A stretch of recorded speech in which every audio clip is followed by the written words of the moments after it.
એક પત્રકાર છે, જમાવટ કરતી પત્રકાર, બોલો જમાવટ કરે છે બેઠી બેઠી, વાર્તાઓ ઘડે છે. એક હોનહાર યુવાનની કારકિર્દીનું એન્કાઉન્ટર કરી નાખ્યું, એની હત્યા કરી નાખી આ વ્યક્તિએ. એટલો હોનહાર યુવાન, એક ગામડામાંથી આવેલો વ્યક્તિ, એણે પોતાનો બિઝનેસ એસ્ટાબ્લિશ કર્યો અને એનો સફળતાથી બિઝનેસ ચાલતો હતો. કોઈ વ્યક્તિ ક્યારેય એમ કહેવા સામે નથી આવી આજ સુધી પણ કે ભૂપેન્દ્રસિંહ ઝાલાએ મારા રૂપિયા પડાવ્યા કે મારા રૂપિયા બચાવ્યા અને પાછા નથી આપતો. આવું કહેવા માટે એક વ્યક્તિ પણ સામે આજ સુધી આવ્યો નથી. પણ આ બાજારો પત્રકાર જે સ્ટુડિયોમાં બેઠી બેઠી વાર્તાઓ કરે છે, એના ત્યાં એક યુવાન પત્રકારિતા શીખવા માટે આ મેડમ પાસે ગયો હતો. એના સ્ટુડિયોમાં એ એઝ અ રોજગાર મેળવવા માટે અને એમ્પ્લોય તરીકે ત્યાં ગયો હતો. એનો પગાર શું હશે એને પૂછજો, કેટલો પગાર આપે છે આ, બરાબર? તો એના ત્યાં ગયો તો એ છોકરો, એણે કીધું અમારી બાજુ તો આવું બહુ સારું આવું ચાલે છે. શિક્ષકો એમાં રોકાણ કરે છે, બિચારા ગરીબો રોકાણ કરે છે પૈસામાં. 3 વર્ષે ડબલ પૈસા પાછા આપવાની આવી સ્કીમ ચાલે છે. તો આ મેડમના શેતાની દિમાગમાં તરત સ્ટોરીઓ બનવા માંડી. પહેલી સ્ટોરી એણે ત્યાં જ બનાવી લીધી. એણે કીધું આ તો કૌભાંડ કહેવાય, આ તો કૌભાંડ કહેવાય. 3 વર્ષમાં કોઈ વ્યક્તિ પૈસા કોઈને ડબલ કરીને આપતો હોય એને તમે કૌભાંડ કેવી રીતે કહો છો? મને તો એ નહીં સમજાતું. 3 વર્ષમાં પૈસા ડબલ કરવા એ કોઈ રોકેટ સાયન્સ છે જ નહીં. સામાન્ય રીતે તમને થોડુંક શેરબજારનું જ્ઞાન હોય ને તોય તમે આરામથી 3 વર્ષમાં ડબલ કરી શકો. 3 વર્ષમાં આરામથી પોતાના ડીમેટ એકાઉન્ટથી. કદાચ તમારી પાસે શેર માર્કેટનું કંઈ જ જ્ઞાન નથી, જ્ઞાનમાં ઝીરો છો તમે શેર માર્કેટના, તો પણ તમે નિફ્ટી 50માં નાખીને પણ 3 થી 5 વર્ષમાં ડબલ કરી શકો છો. એફડી જેટલું જ સુરક્ષિત તમારો પૈસો હોય એમાં. તો પણ આ તો જમાવટ કરવાની હોય એને તો બેઠા બેઠા, તો એને તો વાર્તાઓ ઘડવાની હોય, તો એના શેતાની દિમાગમાં વાર્તાઓ ઘડવા માંડી રહીએ. પછી કોઈએ કીધું હશે કે બેન આપણે એનો પક્ષ બી જાણવો તો જોઈએ ને. તો પછી આ એરોગેન્ટવાળી એણે એના નંબર શોધીને એની સાથે વાત કરી. આના બધા જ સવાલના જવાબ ભૂપેન્દ્રસિંહ ભાઈએ આપ્યા, બધા જ. અને એ સેટિસ્ફાઈ પણ છે. આખી ઓડિયો એણે પછી થોડું દબાણ એની પર આવ્યું એટલે એને મજબૂરીમાં મૂકી હતી. તો એમાં એ સેટિસ્ફાઈ છે. પણ એમાં એક ભૂલ એણે કઈ હોધી આ બાજારો પત્રકારોએ, મેડમે એમાંથી ભૂલ હોધી કે મને આ બધું જ મને વાત થઈ પછી એમણે મને ઓફર કરી કે તમારે કંઈ આપણે એડવર્ટાઇઝ કરવી હોય તો જોઈશું.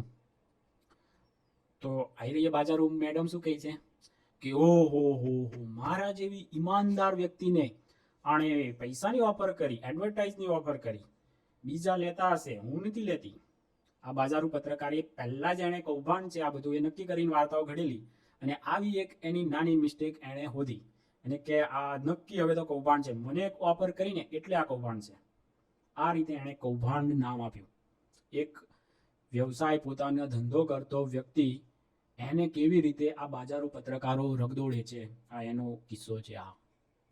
તો એણે તો નક્કી કરી દીધું કે ભાઈ કૌભાંડ છે ને, એ સ્ટોરીઓ બનાવવા માંડી, જાત જાતની વાર્તાઓ બનાવે. બેઠી બેઠી સ્ટુડિયોમાં બેઠીને જમાવટ જ કરવાની હોય ને, તો જમાવટ કર્યા કરતી રહીએ. કોઈ સાંભળતું નહોતું.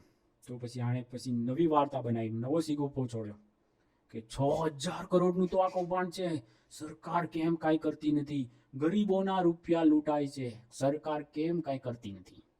ગરીબોના રૂપિયા. એક ગરીબને કોન્ટેક્ટ કરીને એના પૂછ્યું છે તે કે કોઈ ગરીબ તારી પાસે આવ્યું કે બેન તમે આ અમારો અવાજ ઉઠાવો, એવું કોઈ, અને કદાચ તારી પાસે કોઈ આવ્યું નહીં, તે હોદ્યા કોઈને, તે જાતે જઈને કોઈને હોદ્યા કે હા આ ગરીબ માણસો છે, એના રૂપિયા 3 વર્ષ થઈ ગયા, હજુ પણ પાછા આવ્યા નથી, એટલે મારે અવાજ ઉઠાવવો પડે છે, એવું તે ક્યાંય કોઈએ તને કીધું ને હોદ્યું? તોય આ મેડમ બેઠી બેઠી સ્ટુડિયોમાં બેઠી બેઠી સરકાર કેમ કાંઈ કરતી નથી, પોલીસ કેમ કાંઈ કરતી નથી, આવી વાર્તાઓ ઘડે.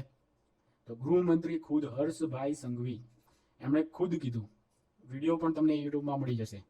એમણે કીધું કે કોઈ સામેથી અમારી પાસે આવે ને તો અમે કંઈ કરીએ ને, એમણે એમ થોડા કંઈ કરીએ, કાંઈ કોઈ કહેવું તો જોઈએ ને કે હા ભાઈ મારી સાથે ખોટો અન્યાય થયો છે તો અમે કંઈક કદમ ઉઠાય. તોય હર્ષભાઈ સંઘવી આ બાજારો પત્રકારોના દબાણમાં આવીને એની ઉપર રેડ પાડી, એના બેંક એકાઉન્ટ સીલ કર્યા, એનું જેટલું પણ છે ને એ બધું આખું A to Z ચકાસી જોયું, બધું કોઈ વસ્તુમાં બાકી નથી મૂક્યું. એના બધા એકાઉન્ટ બેંક બધું સીલ કર્યું, આને ભાગેડું ઘોષિત કરી દીધો, અને પછી આ સ્ટોરીઓ બનાવે કે નેપાળ ભાગી ગયો, આમ ભાગી ગયો, અને પછી પકડાણો મહેસાણામાંથી. પછી આ ગરીબોના રૂપિયા બધા ટ્રાન્ઝેક્શન એ લોકોએ ભાગેડું છે એવું ચલાવતી હતી. ત્યારે જ બધું ટ્રાન્ઝેક્શન ને એવું બધું CID ક્રાઇમ બ્રાન્ચે ચેક કર્યું. કોઈ વસ્તુ ક્યાંય મળ્યું નહીં, કોઈ જ વસ્તુ ના મળી. 150 કરોડનું ટ્રાન્ઝેક્શન. હવે આવડો મોટો ધંધો કરતો હોય તો 150 કરોડનું ટ્રાન્ઝેક્શન ના હોય.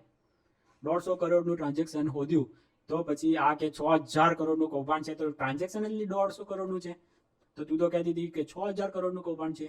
ક્યાં છે લે, બતાવ તમારા કોઈ પણ રીતે. તું આખું ટર્નઓવર કોઈ ધંધાનું હોય, ટર્નઓવર એ નથી બતાવીએ કે આ લોકો 6000 કરોડનું ટ્રાન્ઝેક્શન ખાલી. હવે 10 વર્ષ જૂનું હોય એનું બેંક એકાઉન્ટ, તો અત્યાર સુધી એટલું ના થઈ ગયું હોય. કોઈ ધંધો કરતો હોય એનું ટ્રાન્ઝેક્શન 150 કરોડનું, તો આ બજારો પત્રકારિતા એમ પાછા થોડા પડે. એને કોઈ ગરીબના છે રૂપિયા દબાવ્યા છે, આ પકડાણો, બરાબર. કોઈ ગરીબ આજ સુધી, આજની તારીખે કોઈ ગરીબ એની પાસે નથી આવ્યું, હજુ સુધી નથી આવ્યું. એણે બધી જ જે તનતોડ મહેનત કરવાની હોય બધી કરી લીધી, આને બદનામ કરી દીધો. આમાં તો કોકનો જીવ જાય, આના મા બાપની શું થાય હાલત, તમે ક્યારે વિચાર કર્યો છે?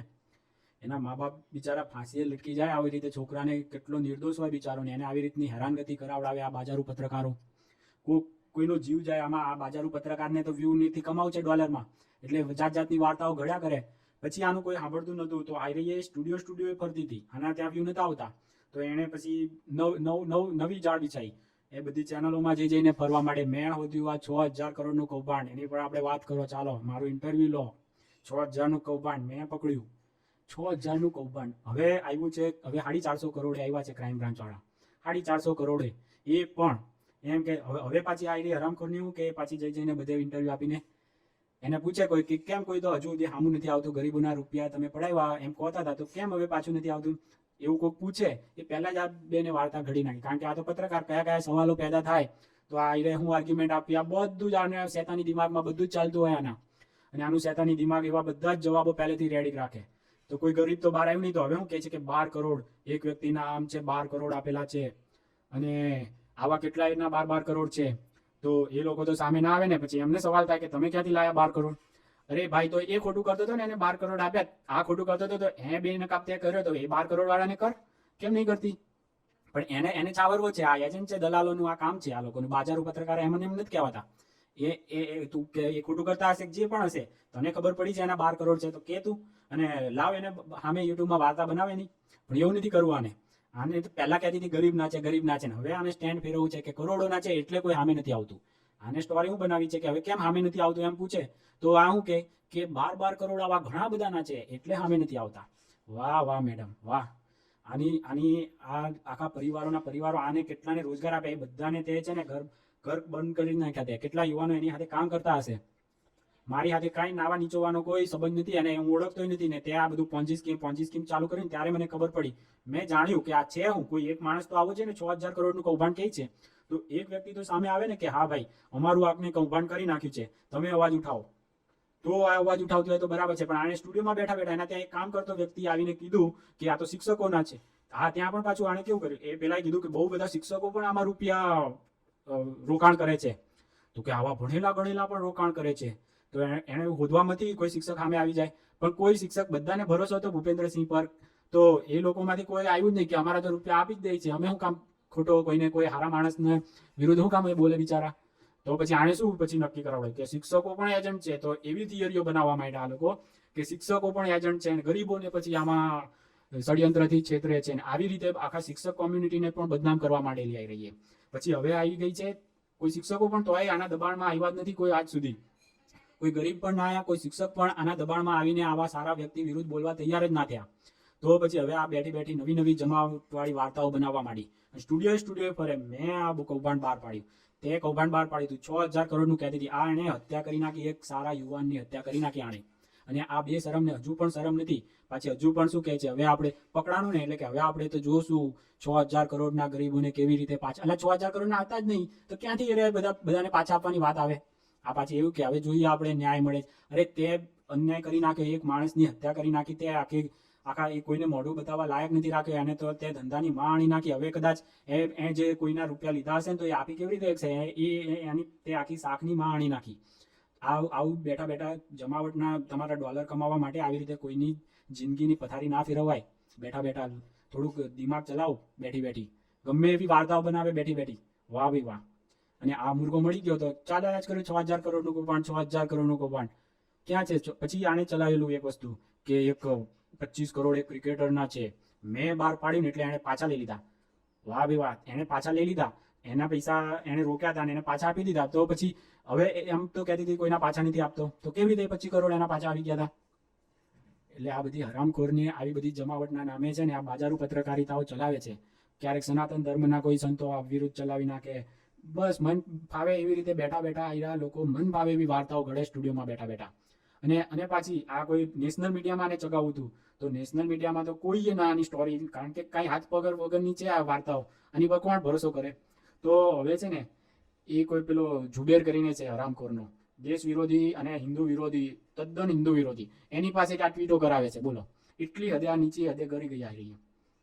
એને હવે કે આવું 6,000 કરોડનું કૌભાંડ છે, કોઈ નેશનલ ટીવી વાળા આ કૌભાંડને બતાવતા નથી, કારણ કે બીજેપી વાળા એમાં સામેલ છે. બોલો, આવી બધી સ્ટોરીઓ એ દેશ વિરોધી પાસે ટ્વીટ કરાવીને કરાવડાવે. બોલો, આટલી હદે આ બાજારૂ પત્રકારિતા કરી ગઈ છે ગુજરાતમાં. અને આપણે મૂર્ખા બનાવે છે. આપણને એમ કે આ બહુ સારું બોલતા આવડે એટલે આપણને એમ થાય કે આ સારી હશે, પણ આ તમારા જ ઘરના તમારા જ યુવાનોની હત્યાઓ કરવા બેઠી છે આવી રહી. આની ઉપર તમારે જરાય વિશ્વાસ ના કરાય. સપોર્ટમાં તમે જેટલા પણ આવવું હોય ને બધા આવો, આવા, નહીતર કોઈને કોઈ તમારા યુવાનને આ લોકો, આ શિયાળિયા છે ને આવા બિચારા ગાય જેવા આપણા યુવાનોનો શિકાર કરી નાખશે. એટલે બધાને વિનંતી છે કે આ ભૂપેન્દ્રસિંહભાઈના સપોર્ટમાં આવી શકો તો આવો. મને કોઈએ કોન્ટેક્ટ કર્યો નથી, જો પહેલાં જ કહી દઉં, ભગવાનની સાક્ષી, વિશ્વાસ કરો તો કરો, પણ મને એનામાં દાંત આવી રહી જમાવટવાળી જ ખોટી લાગી. બાકી નિર્દોષ હશે કે જે પણ હશે તો કરશે, કોર્ટ સજા કરે, અને કંઈક તો મળવું જોઈએ ને. અત્યારે સુધી આટલું બધું ક્રાઇમ બ્રાન્ચે બધું ઇન્વેસ્ટિગેશન કરી નાખ્યું. 6,000 કરોડનું હોય તો કઈ રૂમાલમાં લઈને ફરતો તો ના હોય. 6,000 કરોડ, 6,000 કરોડનું એનું સામ્રાજ્ય હોય તો પણ ખબર ના પડી જાય? 2-5 બધું એના ધંધાઓ સીલ કરાવ્યા, અને એના દબાણમાં રહીને ક્રાઇમ બ્રાન્ચે ના કરવાના બધા જ કામ કર્યા છે એક યુવાનને પાડવા માટે. આવી જ રીતની બાજારૂ પત્રકારિતાથી અડાણી સાહેબની સામે પેલો પડ્યો તો અમેરિકાનો એ હિડનબર્ગ વાળો, આવી જ રીતે સેમ ટુ સેમ આ હિડનબર્ગની આ માં છે, નાની માં છે, માસી છે આવી રહી મેડમ, બેઠી બેઠી વાર્તાઓ ઘડે ને આવા એક હોનહાર યુવાનોનું કતલ કરી નાખે, એન્કાઉન્ટર કરે બેઠા બેઠા સ્ટુડિયોમાં. કેટલા લોકો એની સાથે રોજગાર કરતા હશે, એ બધાની શું હાલત હશે, એના મા બાપની શું હાલત હશે. પાછી કે આલિશાન બંગલો, એટલે નાનું બંગલું છે, આટલું ધંધો કરતો એનું આવડું નાનું બંગલું ના હોય, પાછળ લખે આલિશાન બંગલો, જો આમ કરે છે તેમ કરે છે, જાત જાતના એવા વિશેષણો વાપરે, મહાઠગ. કોનું ભાઈ? એક વ્યક્તિ તો લાવો જેની હાથે મહાઠગ તમે લખો છો, તો કોઈ એક વ્યક્તિ તો સામે લાવો તમે એને ટીવીમાં કે આ વ્યક્તિ હાથે આણે આટલા રૂપિયા પચાવ્યા છે, આની હાથે ઠગાઈ કરી, સામે તો લાવો તમે. બસ બધા વિશેષણો એની આગળ એવી ક્રેડિટની પથારી ફેરવી નાખી બિચારાની, અને ધંધાની આણી નાખી. ભગવાન બચાવે આવા બાજારૂ પત્રકારિતાથી. અને જે પણ આ સમાજનો વ્યક્તિ હોય એના સમાજે ખાસ સપોર્ટમાં તો આવવું જ જોઈએ, નહીંતર આવા છે ને શિયાળિયાઓ તમારા ગાય જેવા યુવાનોને શિકાર કરી નાખશે ભાઈ. ચાલો, રામ રામ. નવા કોઈ પ્રવચનમાં મળીશું.